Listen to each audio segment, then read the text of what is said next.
ಆರೋಗ್ಯಕ್ಕೆ ಒಳ್ಳೆಯದಾಗಿರುವಂಥ ಬಾಯಿಗೆ ತುಂಬ ರುಚಿಯಾಗಿರುವಂಥ ನಲ್ಲಿಕಾಯಿ ತೊಕ್ಕು ಮಾಡೋದನ್ನ ತೋರಿಸ್ತಾ ಇದ್ದೀನಿ. 5 ನಲ್ಲಿಕಾಯಿ ತೊಕ್ಕನ್ನು ಬೀಜ ತೆಕ್ಕೊಂಬಿಟ್ಟು ಹೆಚ್ಕೊಂಡು ಇಟ್ಕೊಂಡಿದ್ದೀನಿ.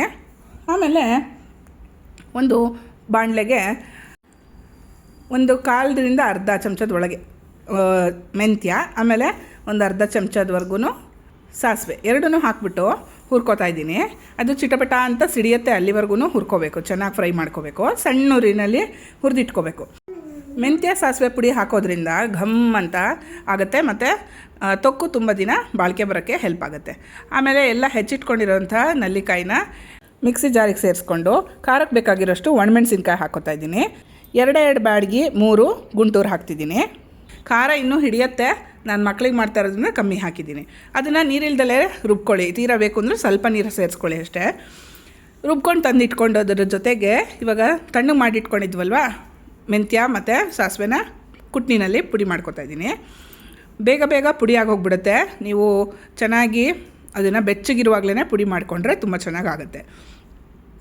ಆಮೇಲೆ ಒಂದು ಬಾಣಲೆಗೆ ಒಂದು ಸ್ವಲ್ಪ ಎಣ್ಣೆ ಇಟ್ಕೊಂಬಿಟ್ಟು ಒಂದು 4-5 ಸ್ಪೂನಷ್ಟು ಎಣ್ಣೆನ ಬಿಸಿ ಮಾಡೋಕ್ಕೆ ಇಟ್ಬಿಟ್ಟು ಅದಕ್ಕೆ ಸಾಸಿವೆ ಹಾಕ್ಬಿಟ್ಟು ಸಾಸಿವೆ ಚಿಟ್ಕೊಟ್ಟಿದ ಮೇಲೆ ಇಂಗು ಸೇರಿಸ್ಬೇಕು.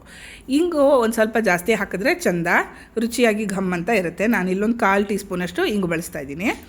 ಅದಾದಮೇಲೆ ರುಬ್ಕೊಂಡು ತಂದಿರ್ತೀವಲ್ವ ನಲ್ಲಿಕಾಯಿ ಮತ್ತು ಮೆಣಸಿನ್ಕಾಯಿನ ಅದನ್ನು ಸೇರಿಸ್ಕೊಳ್ಳೋದು. ನೀವು ಈ ಥರ ಮಾಡ್ಕೊಂಡಿಲ್ಲ ಅಂತಂದರೆ ಖಾರದ ಪುಡಿನೂ ಹಾಕಬಹುದು, ಬರೀ ನಲ್ಲಿಕಾಯಿನ ತುರ್ಕೊಂಡು ಮಾಡ್ಕೋಬೋದು. ತುಂಬ ವೆರೈಟಿನಲ್ಲಿ ನಲ್ಲಿಕಾಯಿ ತೊಕ್ಕನ ಮಾಡ್ಕೋಬೋದು. ಆಮೇಲೆ ಈ ರುಬ್ಬಿರೋದನ್ನು ತಂದು ಒಗ್ಗರಣೆಗೆ ಹಾಕ್ಬಿಟ್ಟು ಚೆನ್ನಾಗಿ ಕುದಿಸ್ಕೊತಾ ಇದ್ದೀನಿ. ಬೇಯಿಸಿರೋಂಥ ನಲ್ಲಿಕಾಯಿ ತೊಕ್ಕಾದ್ರೂ ಇದು ತುಂಬ ದಿನ ಬಾಳಿಕೆಗೆ ಬರುತ್ತೆ. ಆಮೇಲೆ ಆರೋಗ್ಯಕ್ಕಂತೂ ತುಂಬಾ ಒಳ್ಳೆಯದು. ನಲ್ಲಿಕಾಯಿ ತಿನ್ನೋದ್ರಿಂದ ರೋಗ ನಿರೋಧಕ ಶಕ್ತಿ ಜಾಸ್ತಿ ಆಗುತ್ತೆ, ಮತ್ತು ಇದರಲ್ಲಿ ಆ್ಯಂಟಿ ಆಕ್ಸಿಡೆಂಟ್ಸ್ ಸಹ ತುಂಬ ಇರುತ್ತೆ. ಆಮೇಲೆ ಹುರಿದು ಪುಡಿ ಮಾಡಿರೋಂಥ ಮೆಂತ್ಯ ಸಾಸಿವೆ ಪುಡಿನ ಸೇರಿಸ್ತಾ ಇದ್ದೀನಿ. ಇದ್ರ ಜೊತೆಗೆ ಸ್ವಲ್ಪ ಉಪ್ಪು ನೋಡ್ಕೊಂಡು ಹಾಕ್ಕೊಳ್ಳಿ. ಸ್ವಲ್ಪ ಉಪ್ಪು ಜಾಸ್ತಿ ಹಿಡಿಯುತ್ತೆ, ಹುಳ್ಳಿಗಿರುತ್ತಲ್ವ, ಹಾಗಾಗಿ 1-1.5 ಚಮಚದಷ್ಟು ಉಪ್ಪು ಹಾಕಿದ್ದೀನಿ 5 ನಲ್ಲಿಕಾಯಿಗೆ. ನೀವು ಜಾಸ್ತಿ ಮಾಡ್ಕೊಳ್ಳುವಾಗ ಇನ್ನೂ ಜಾಸ್ತಿ ಬೇಕಾಗತ್ತೆ. ಉಪ್ಪು ಖಾರ ಜಾಸ್ತಿ ಹಿಡಿಯುತ್ತೆ, ಯಾಕಂದರೆ ಹುಳಿ ಅಂಶ 2 ದಿನ ಇಡ್ತಿರ್ಲಿಕ್ಕೇ ಅದು ಎಲ್ಲ ಹೀರ್ಕೊಂಬಿಟ್ಟು ಉಪ್ಪು ಖಾರನ ಹುಳ್ಳುಳ್ಳಗಾಗ್ಬಿಡುತ್ತೆ. ಅದಕ್ಕೆ ಉಪ್ಪು ಖಾರ ಮುಂದಾಗಿನೇ ಹಾಕ್ಕೊಂಡಿರಿ. ಇಷ್ಟು ಮಾಡಿದ್ರೆ ರುಚಿಯಾಗಿರುವಂಥ ನಲ್ಲಿಕಾಯಿ ತೊಕ್ಕು ರೆಡಿ.